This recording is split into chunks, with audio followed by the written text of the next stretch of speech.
recall from a recent episode that not long ago, I was at the North Carolina Transportation Museum for my very first train show. Well, in addition to seeing a lot of model railroading, I also ran into my friend Trey, who offered to give me a tour. I'm Lisa. It's nice to meet you. Won't you join us? Okay, Trey, let's do a little tour. Well, we're in the back shop. That's the overhead crane that can pick up locomotives straight back over. See, its rails is right. The rails is here and the crane sits back there.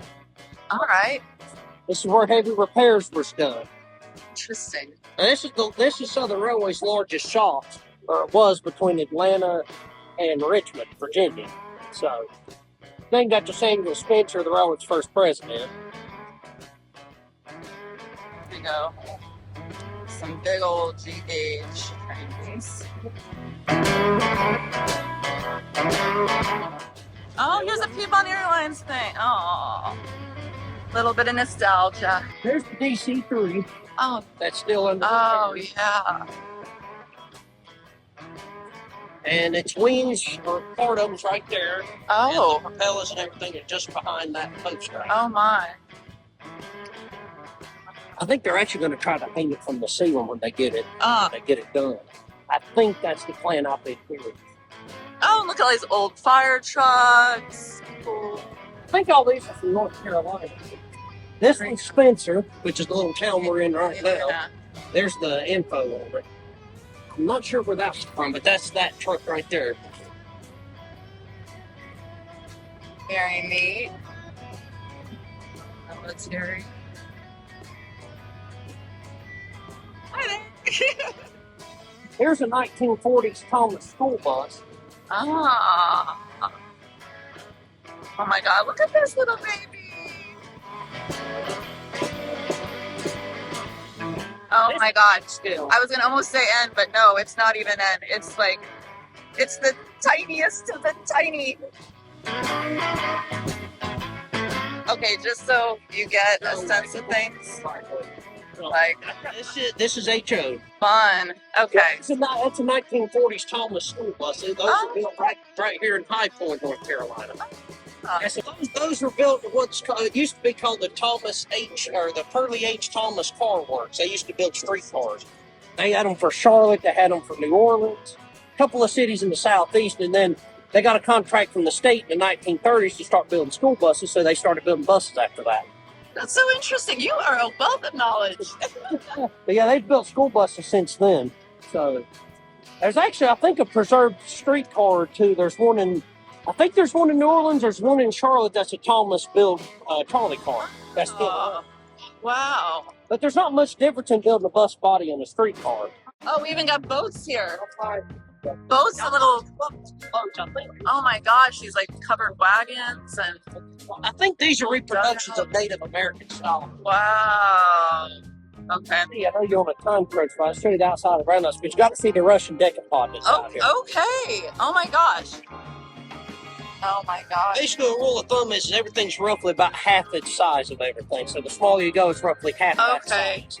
I don't think I'd seen the Z-scale before today. Z-scale's a little bit, roughly about half the size of N-scale, give or take. And then HO stands for half O scale, roughly. So it's half the size of O scale.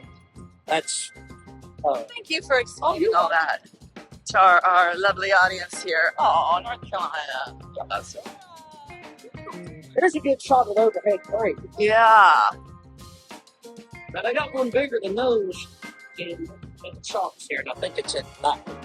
That's bigger than that. Beautiful purple. Recognize that from my dad's store. But I've never seen it in person.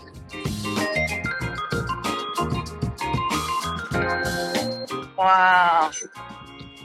How you doing? Well, sometime in the early 40s, they went away from having a sloped nose to what railroad is called a bulldog nose, which is more flat, like 6900. Whenever she comes around, her nose is not as sloped as the champion's nose is. It's a little styling feature because this is like the 30s. You had the Art Deco and they went away from a lot of the streamlining and went to more practical usage, like the passenger cars back here, that's 1930s styling. Yeah. How these engines were styled. It was all about flair and all about sleekness. And then it went to more the golden age. Exactly. It was more about just brutality and work. So they went to a more mundane kind of run. These are little switchers. Now the Russian decapod's not sitting here. She's actually back there if you want to see her. Oh, okay. But these are little switchers. They call those little tea kettles. If you were going to show me one or two of your favorites here, what would They're they sitting be? out there. Okay, let's go.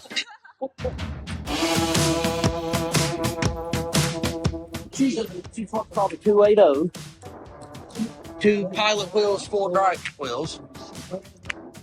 And then the Russian decapod's on the other side of it, but she worked for the Southern Railway, actually the Atlantic and Yadkin subsidiary to the Southern Railway, and she ran some on the Carolina Northwestern. That was where her last bit of service was before she was retired. And she ended up in the park, I forgot the name of the park that's right outside Winston-Salem. Tanglewood? Yeah, she was in Tanglewood Park. And then I love that. I've climbed on that as a kid. Okay, so we made it. We're here, you could call her a bit of an orphan.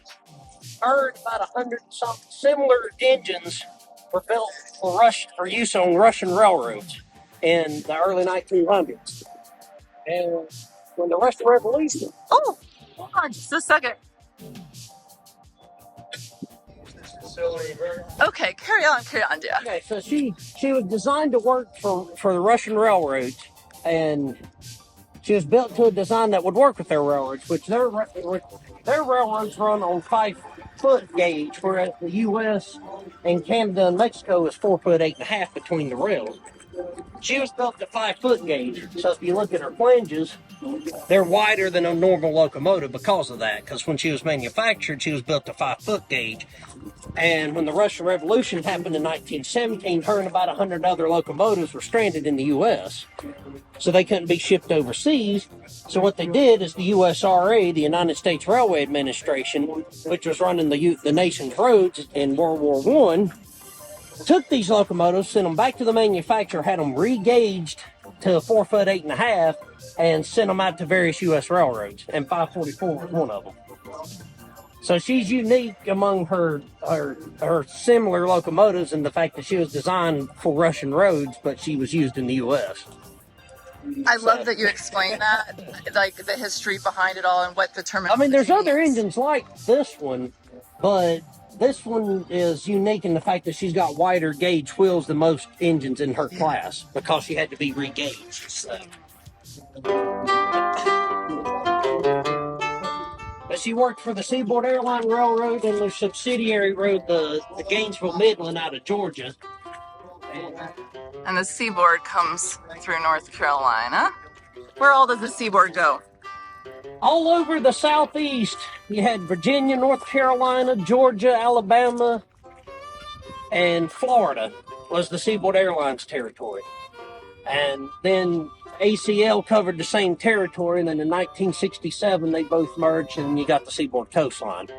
Oh. And then after the Seaboard Coastline, you get the Seaboard system in 1981, 82, and then 1986 you get the modern day CSX. So this is one of the predecessor roads to the CSX. Yeah, let's get a quick little view of the route. Let's see if they got a map. Oh, the United States Army. Really? You can actually go outside it. This was on the troop train in World War II. I'm also like thinking the people Yeah, this was in here really, really hard up. Yeah, I think this was the doctor's quarters. Oh wow, yeah, patients were here. Oh my gosh. And then that's a railroad post office. Oh, over there. Oh, I see. You definitely want to see the inside of that one because a lot of rural communities didn't have their own post office. So that's what they use those cars for. Oh my gosh. if you sent mail to a rural town and the railroad ran through it, that's how they got their mail. Oh. Before they got more post offices around. But this is the hospital car. It's a World War II era. This is what it would look like then. And then you got the galley for all the patients and stuff here. So it's kind of a little self-contained car.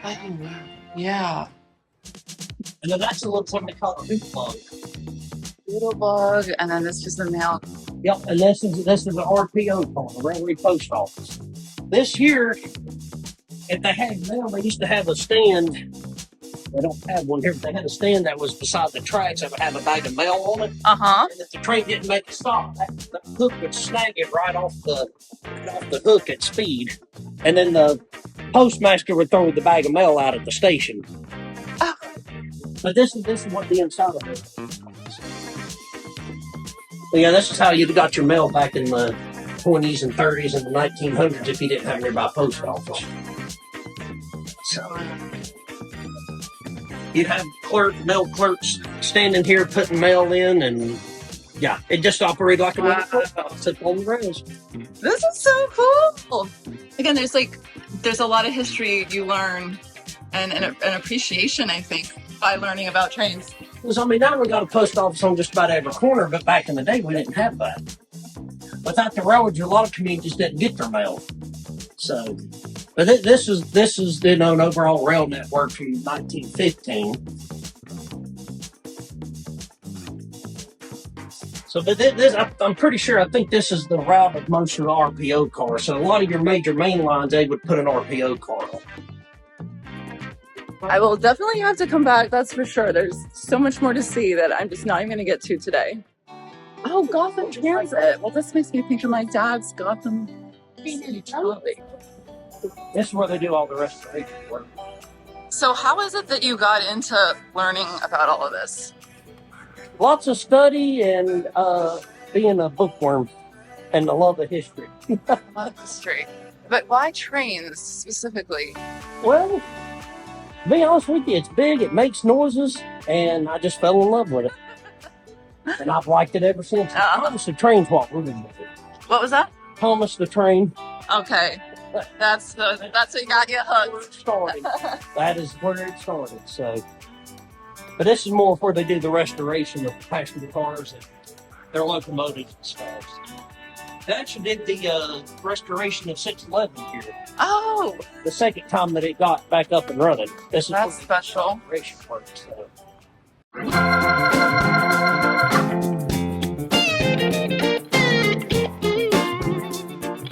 Oh my gosh, I love the Outer Banks. Definitely been to Kitty Hawk and Jockey's Ridge and learned about those guys. Oh, I recognize this. Yep, the Baldwin AS-616. This is in my dad's store. I'm thinking, this is the little electric locomotive here that ran on Piedmont Northern. That was owned by Duke, the same company that's Duke Power, that's now Duke. Yep. Mm-hmm. James Buchanan Duke, same guy that does Duke University. It's the same guy. Oh my gosh, Trey. You know a lot about There's a lot of information stuck up here, so. Yeah, and how long have you been in the train clubs? The Jackson, train club? This makes, I think, my third or fourth year with the club. I'm pretty sure. I met you like when you first joined, practically. Yep. Yeah. Oh, that's great. Yep. And then we're back here at the bike shop. See you again, buddy. Well, I don't see my dad here. You'll have to tell him bye for me. I will. But I'm like sweaty hug. Oh, you're fine. Oh, Trey, it was so good seeing. It was good seeing you too. Like, yeah, so nice. And yep, you come back up, I'll give you more of a tour if you want it. Yeah. Because there's a couple engines we didn't see. So. There's definitely like more to see and a lot more I know you could have told me. So I look forward to the next time. All right. Yay. Well, we'll see you next time. Keep watching, subscribe, and I'll see you soon.